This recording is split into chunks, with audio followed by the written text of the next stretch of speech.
G'day guys, today I want to talk a little bit about mods. If you've been anywhere near a computer game in the last 20 years, you'll know what mods are already, and I'm sure many of you guys have used them in the past or currently use them for the games you play. This would be especially true for games that have been around for a while, and some mods have even gone on to become very popular games in their own right, like Dota or Team Fortress. But modding is not always encouraged by developers and can be met with a lot of backlash from players too. Using mods can put an asterisk next to any achievements you obtain in a game, and there can often be a thin line between making the game experience better and straight up cheating. So where exactly is the line?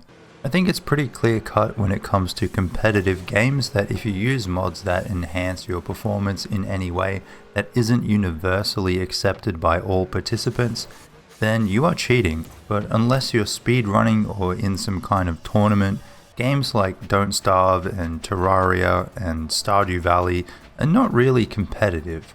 They don't have a clear-cut definition of what's cheating and what's not, and usually it's up to the player to decide that for themselves. So that should mean that any mod you want to use is fair game, right? Well, kinda. I do think that if you're playing on your own or with a group of friends just for fun, then anything goes. The world is your oyster and you should be able to mod the hell out of your game if you want to. But there is a caveat. The further away from vanilla difficulty your game becomes, the more you lose your ability to compare your achievements to others. For example, if you're playing with a modded character that has a ridiculous health pool and can also craft a unique weapon that deals 5 times damage with no downside, then yeah, it's not going to be as impressive when you kill the final boss a few hours into your run. And of course there are mods that do the opposite and make the game more difficult, but these have the same consequence of making it tough to compare to the vanilla experience. This is why you'll often see games that disable Steam achievements when mods are detected. Ironically, there are often mods that will re-enable Steam achievements anyway. And you might be wondering, is this even important? Why should I care whether or not I can compare my achievements or experiences to others? And usually, you shouldn't care. Playing a game that you bought with your money in the way that you want should be up to you. But sometimes it's not. There are a handful of companies that have gained a reputation, a certain notoriety for being overly protective of their IP, and even going to the lengths of issuing cease and desists or suing passionate fans for creating mods for their games. We've seen this with Rockstar, who just this year took down a massive project that was aiming to bring Liberty City into GTA 5, and we've seen this with Nintendo, who will happily brick your console remotely if you try any funny business with their products. And they'll always spout the same rhetoric of trying to protect their brand and wanting to maintain the same high standard of quality for everyone, but I think we can all agree that these kinds of policies are not really in the best interests of the players. And there are plenty of games that not only allow mods, but rely on them heavily to keep their game and community happy and thriving. This is definitely the case for me with Don't Starve and Don't Starve Together. Besides maybe Minecraft, I don't think I've ever seen a game where modding is as crucial and integral to the game experience as it is with DST. And the game doesn't shy away from it either. There's full Steam Workshop support with free modding tools, a mod menu on the front page, another menu when you host a world, and frequent game updates that make it easier for players to develop and maintain their mods. It seems pretty clear that the devs are not only happy for you to install mods, but are actively encouraging it. And why wouldn't they? Mods allow the community to add features that improve the game and prolong its lifespan without the devs needing to do all that much. There are plenty of mods that change the game completely and provide countless hours of entertainment and new experiences that otherwise wouldn't have existed in the game. And sure, there are a few bad apples, like that mod that systematically sells all your skins and converts all the spools into high heels, but there's also Winona Car.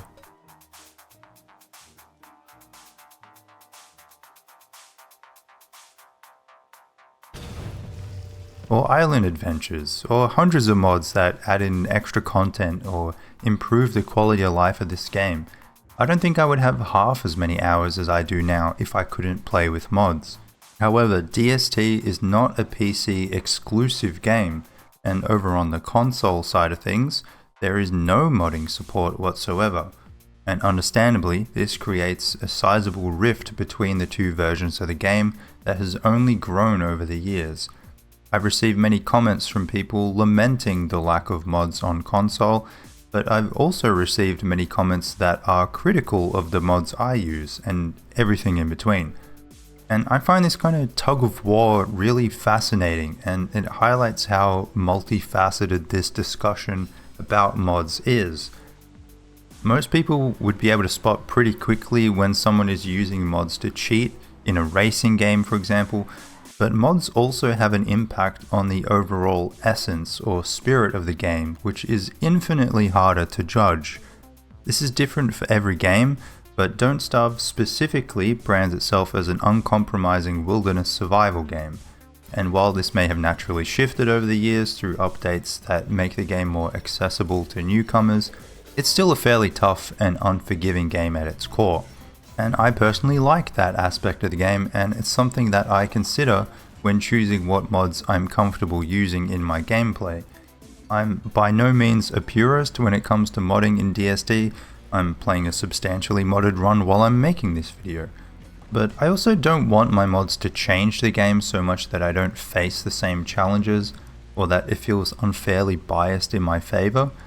That's why most of the mods I use either affect the visual experience, or they help me place things neatly, or they're ways of automating repetitive tasks. The vast majority of these mods don't give me any significant survival advantage. They just make my experience more enjoyable and nice to look at. I do want to highlight a few mods I've used though, as a way of showing how small changes can creep up on you and become larger changes when incorporated into the game together. Action Queue is probably one of my favorite mods of all time, and it allows you to automate a lot of tedious tasks like mining, chopping, and gathering. Not only does it queue the action so you have to press fewer buttons, but it also cuts the animation as soon as the action has been completed, meaning that you end up saving a lot of time. Does this provide you with a significant survival advantage? Not really. Most of the tasks are based around gathering resources, and you can do this manually, even if it's a bit more annoying. It's just a little leg up. There's also a function of the mod where you can pick up all of a particular item in the vicinity, and in certain situations this allows you to easily avoid picking up items that might get you into trouble. And again, this isn't a huge advantage, and it's something that you can do manually, but it's another little leg up. Camera Tweaks is a mod that lets you adjust the default camera to be faster or zoom out more or remove the fog entirely, and while it's a really nice tool for taking a picture of your base or quickly finding where the claws sack is going to spawn this year, being able to look further ahead can definitely get you out of a tight situation as well. Same goes for the minimap HUD if you're playing on a server where you can't pause the game to check your map. Health bar mods are also great tools for analyzing the game, and I use them a lot when making guides because they give you information about what you're fighting. But this is also information you're not really meant to have. Being able to see the health of a boss definitely has an impact on how you would fight it. You might be a bit more reckless if you can see the boss is close to dying, and you might give up entirely if it's still at half health and you're out of armor. These are decisions that you wouldn't be able to accurately make without a mod or a lot of experience. It also robs you of some really cool moments, like when I managed to kill the Celestial Scion after it covered the entire arena, all my armor was broken, and I had no choice but to just go for it. I thought I was 100% gonna die because I had no idea how much health the boss had. And that's kind of the point. Sometimes adding mods can feel like an improvement to the game, but in reality, you're actually limiting the amount of experiences you can have. I've seen many people playing with mods that increase the stack size in your inventory. This one I found on Steam has 2.5 million subscriptions. And I can see why people would want that. It's really annoying to not be able to hold all your items you need to carry, especially if that means you have to walk back and forth over long stretches of the map just to collect logs or grass or twigs. That shit takes a long time, but that's also kind of part of the game, and I personally wouldn't want to remove that. I don't think I would feel as accomplished if it didn't take the same amount of time to chop down a forest, transport the wood and convert it into boards to build my giant chest zone. I'm proud of these builds in part because they took a lot of effort to make. I do play with mods that make certain aspects of the game quicker or easier, like Action Queue, but I try to be conscious of what I'm losing from the game experience and limit that within reason. I'm sure there are many people that draw the line further back than I do and won't play with any mods whatsoever, and that's a valid position to take as well. When it comes to gaming, I've always tried to play with integrity, which sounds more pretentious than how I mean it, I think. I like following the rules more often than not. I don't really enjoy cheating outside of very specific situations. I don't even like when people in the multiplayer game Don't Starve Together help me do things, because it kind of lessens my own accomplishments and leaves me with less of the game to play. I've never understood why people will start a new household in The Sims and then immediately give their sim a million simoleons. Unless you only enjoy building houses, it's just a way to speedrun getting bored of the game. It's also a pet peeve of mine when people brag about having 10,000 hours in a game, but they'll also leave the game running overnight. I'm very particular when it comes to this kind of thing. If I'm going to be away from my computer for more than like 10 minutes, I have to close the game because I don't want my statistics to be incorrect. This is the same with achievements as well. If you tried a boss a few times and then handed the achievement to yourself with the achievement manager, I'm sorry, but it doesn't count. It's one thing if the achievement is broken or it's locked behind a game mode that doesn't exist anymore, but these are things that you're comparing to everyone. If it was an in-game achievement that only you see, then I couldn't care less, but I don't want something I worked hard for getting devalued because someone else was lazy. Maybe it's a good thing that DST doesn't have achievements after all, because I don't know how they would work with half the player base using mods anyway. I definitely wouldn't trust people to get them legitimately if you were allowed to keep mods enabled, and I don't know if I would be able to turn my mods off either. I've gotten so used to playing with a lot of them over the years that it would feel so strange to have to play completely vanilla again. Anyway, this video has ended up being a lot more rambly than I anticipated, but I'm really curious where you all draw the line.